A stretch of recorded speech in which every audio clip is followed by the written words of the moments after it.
Ce n'est pas cette dénonciation qui va rétablir la maison. Une maison, dès qu'elle est rasée, elle est rasée.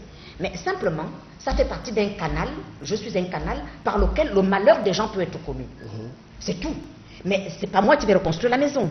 Maintenant, il faut mettre en place un certain nombre d'actions pour faire en sorte que ces gens-là soient dédommagés. Mais ce n'est pas moi qui vais les dédommager. Je suis l'un des moyens de permettre, qui peut conduire à la procédure, l'un des moyens pour mettre en place la procédure de dédommagement. Un élément déclencheur. Voilà, c'est tout ce que je suis. Voilà. Donc, si vous perdez de vue les mécanismes de qui fait quoi, on ne s'en sort pas. Parce que si vous avez saisi l'International des droits de l'homme pour ce cas-là? Non, mais le cas, je ne le connais que depuis aujourd'hui. Alors, maître, vous parlez également... Parce que je suis tombée dans un article, j'ai lu Écho du Nord en retard.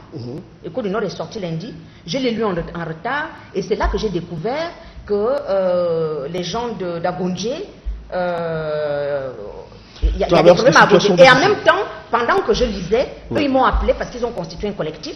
Et comme ils savent que je suis défenseur des droits de l'homme, spontanément, ils sont venus vers moi, donc je les ai reçus cet après-midi. D'accord. Donc, je ne connaissais même pas ça avant le week-end. Okay.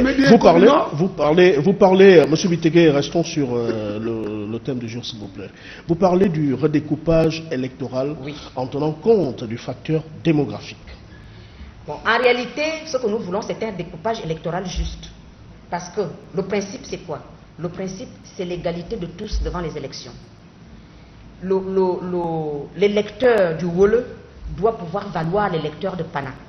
Il n'est pas normal que dans un coin, vous soyez élu avec un corps électoral de 200 habitants, de 200 personnes, et dans un autre coin, vous ayez 12 000.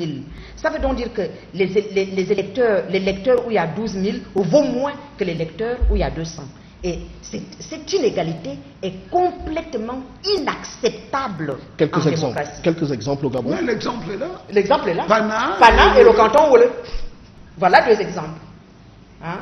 On peut même encore prendre la circonscription du président de l'Assemblée nationale et le canton Wole, ou la commune d'Oyem. Ou le canton, un grand canton comme Kumkezimboa, par exemple. Vous voyez? Donc ça, c'est inacceptable en démocratie. Et ça participe des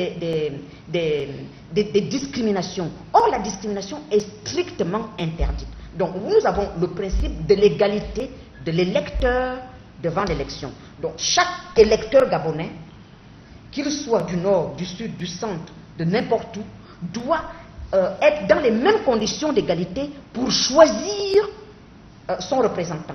Donc, par exemple, là, nous avons, mais j'espère qu'on va en parler, l'ordonnance présidentielle qui a été prise en août et qui change le code électoral. Vous voyez, bon, vous avez parlé de l'état dictatorial. Voyez, ça, c'est un des exemples. Il n'est pas normal. Il n'est même pas possible, c'est même inenvisageable que le président de la République change tout seul le code électoral. Dès qu'on touche à ce qui concerne l'ensemble des Gabonais, on doit le faire avec l'ensemble des Gabonais. Je m'explique. Une ordonnance, elle est prise que pour des mesures urgentes. En droit, ça veut dire quoi, les mesures urgentes? En droit, les mesures urgentes, ce sont des mesures qui ne préjudicient pas au fond. Donc ce sont des choses que l'on doit prendre, mais qui ne portent pas de grand préjudice à la nation. Or, la loi électorale, c'est le fondement même de la vie dans la nation. Parce que c'est elle qui détermine les conditions de l'élection. Et le président de la République l'a changé tout seul. Parce que les dispositions constitutionnelles actuelles lui permettent... Non, pas de changer le code électoral. Lui permet de prendre des ordonnances que sur des mesures urgentes. Et l'urgence en droit ne touche pas les mesures de fond. Qu'est-ce qui peut changer? Qu'est-ce qui peut remplacer, par exemple, les référendums dans votre armada de droit ou de loi? Eh bien, c'est là où je vous ai expliqué que la démocratie est il y a des manières, il y a des mécanismes. Même si on ne fait pas un référendum pour demander l'avis de la nation, on peut trouver des mécanismes d'obtenir un consensus national. On réfléchit, les cerveaux sont là pour ça. Trouver des formes de s'adresser à la nation, d'obtenir, on peut faire des états généraux de ceci, on peut faire beaucoup de choses où l'on a le sentiment national. Et pour agir par la suite. Voilà. Il suffit d'un peu d'imagination. D'accord. Alors, maître, vous constaterez que nous n'avons véritablement pas eu le temps d'éplucher tous les 13 points. Nous osons espérer que dans un futur assez proche, vous nous reviendrez sur ce plateau. Avec plaisir. Mais c'est mon voisin de droite qui veut faire la polémique. Voilà.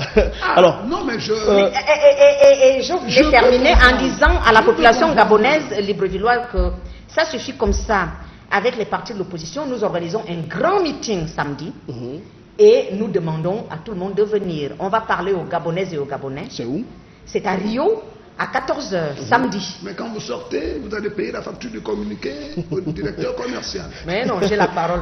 Alors, maître, vous répondez par... vous nous apporterez des réponses assez simples. Il se dit que vous avez déposé votre candidature au PDG pour les législatives qui arrivent. Pour les primaires. Pour les primaires. Vrai ou faux? Bon, franchement, je ne savais même pas qu'il y avait des primaires. Oh. Non, je ne savais même pas. Député sortant? Non, mais qu'est-ce que... Non, je n'ai pas... Non, je ne savais même pas qu'il y avait des primaires. Comment vous expliquez ça? Député sortant d'un siège aussi important que le canton Ole? Vous ne savez pas qu'il y a des primaires? Elle a dit qu'elle ne savait pas. Je ne savais même pas qu'il y avait des primaires. Maître. Pourquoi est-ce que j'irais déposer une candidature d'une élection dont j'ignorais l'existence? Maître, pas de biométrie, pas d'élection. Ça suffit comme ça. Ça suffit comme ça. Des élections truquées. Quels sont les moyens que vous avez pour pouvoir faire plier le régime en place? Vous verrez bien. Mais vous dites bien, pas de boycott, mais pas d'élection. Absolument. Qu'est-ce que ça signifie? Ça signifie que ou bien on applique les règles démocratiques ou l'on ne les applique pas. Sur la table, nous avons les principes démocratiques qui disent que les 3 composantes de la démocratie doivent respecter les règles du jeu. Et les règles du jeu, actuellement, en l'espèce, c'est la transparence électorale. Et donc, si 2 des 3 composantes voient que l'autre ne veut pas respecter les règles du jeu, on va voir comment il va faire. Donc, le Gabon est à la croisée des chemins. C'est le moment pour les autorités gabonaises, les tenants de l'État, de nous démontrer qu'ils respectent, qu'ils ont envie de poser les bases d'une société démocratique ou pas. Excusez-moi, M. Koga. Vous avez 30 secondes, M. Biteke, ce sera votre mon mot conclusion. pour la fin. Cela signifie que si les conditions de transparence ne sont pas réunies, ce seront désormais des députés à vie, parce qu'il n'y aura plus d'élections, et ce sera un chef d'État à vie. Une question fermée assez simple. Mais non. Maître, non, mais pourquoi vous aimez simplifier les choses? Si les élections n'ont pas lieu, ça ne veut pas dire qu'elles n'auront jamais lieu. Ça veut simplement dire qu'on va prendre le temps de bien organiser les choses. Je vais vous dire, la paix sociale n'a pas de prix. Un pays comme le Gabon peut très bien prendre le temps pour bien organiser les choses, mettre tout sur la table et poser des bases saines d'une république et d'une démocratie. Organiser des élections crédibles pour un scrutin sincère. Ce n'est pas trop demandé pour un pays d'1 million d'habitants.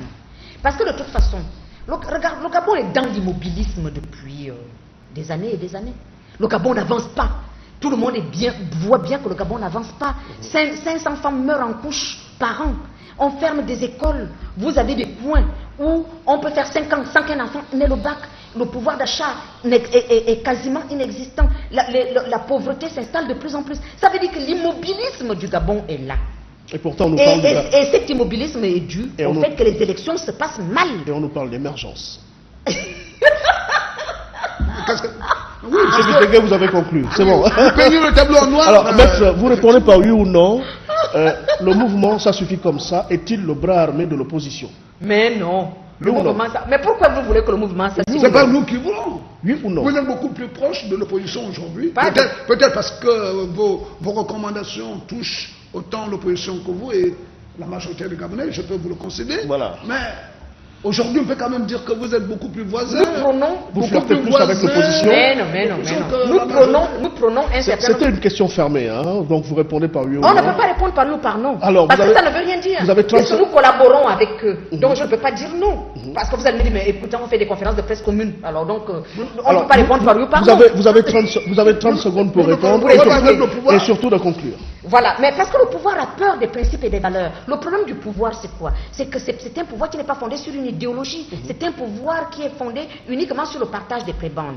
Et ils ont peur que des élections qui se passeraient bien mettraient à mal leur position de privilégiés. Voilà le problème. Si c'était un pouvoir qui avait de l'idéologie, si c'était un pouvoir qui voulait construire une république, ils seraient d'accord avec nous. Ce n'est pas manichéen, ça?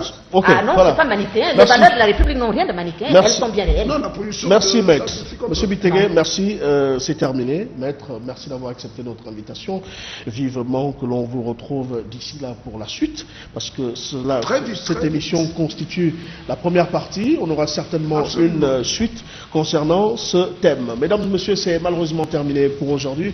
Nous aurons encore du plaisir à vous retrouver sur TV+, pour votre émission. Rien ne nous échappe. Portez-vous bien et à très bientôt. Ciao, ciao.